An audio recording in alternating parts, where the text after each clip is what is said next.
أعوذ بالله من الشيطان الرجيم. بسم الله الرحمن الرحيم، والصلاة والسلام على أشرف الأنبياء والمرسلين سيدنا نبينا مولانا محمد وعلى آله وصحبه وسلم تسليما كثيرا.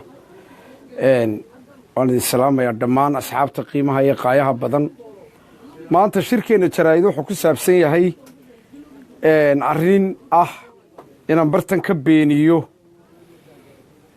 anigoo ku hadlaya magaca afka taliyaha laanta socdaalka ee Somaliland Dayib Cismaan Caalin oo hadda aan telefoon kula hadlay ayaa waxaan bartan ka beeninayaa anigoo qowlkii igu yiri uu soo gudbinaya inaanay waxba ka jirin warqad lala wareegayo social media iyo meelaha dadku iska arkaan warqadaas soo sheegaysa in dadka qurba jooga ah ee u dhoofaya dalkii in laga rabo fiise ay ku galaan Somaliland.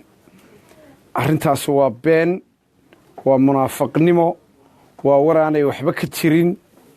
Cid kastoo arrintaasi soo gaadho ama warwar ka qabtana waxaan halkan uga xaqiijinayaa anigoo taliyaha imaka telefoon ka dhigoo la hadlay inay been tahay. Xitaa waxaa jirta warqad taliyaha magaciisu ku saxeexan yahay oo social media lagu hayo oo wareegaysa warqadaas oo been abuur iyo inaanay waxba ka jirin iyadoo looga jeedo dacaayad la dacaayadeynayo in dalkii loo dhoofo oo kulli cid ka soo horjeedo nidaamka wax u socdaan iyo dadka dalkii u dhoofaya inay arrintaas samaysay. Arrintaasi kama iman qof xisbi mucaarada iyo cid kala toona. Arrintaasi kulli waxay ka timid dad diidan horumarka meesha ka socda iyo in dadku si nabadgelyo la dalkoodii ugu dhoofaan. waxa weeyaan taliyaha oo aan ka codsaday inuu arsaguna arrinta beeniyo oo uu ka beeniyo idaacadaha waaweyn sida BBC waxaan rajaynayaa inuu beenin doono. waxaan markaa dadka u sheegaynaa inaanay arrinta dhig jalaq u siinin, waa been abuur. qofkii war beena fidiyaana waxa weeyaan qiyaamaha isaga laftiisu hubsa baa la yidhi haddii wax lagugu sheego intaanad ku kicin wixii waa inaad iska hubsato. dadkeenna waxa dilay oo kow kaga siiyo qayrkeena naga reebay waxa weeyaan oo qayr xigeenkeena naga reebo ummadaha adduunka naga reebay waxa weeyaan waxaynu nahay dad oral society ama beenaalayaala oo beenta fidiya war aanay hubin. rasuulku wuxuu war haddii lagu sheego iska hubso calayhi salaatu wasalaam ilaa aad looga qaateen ka heshana ha fidinin warkaas.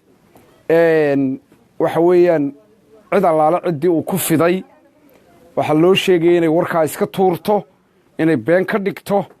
waxay ka soo horjeedaan in dalkii la qabto, dalka intaasoo diyaaradood ka degaan. xaggaasi waxa weeyaan aad iyo aad baanu u taageersannahay horumarka madaarka iyo wasaaradda duulista.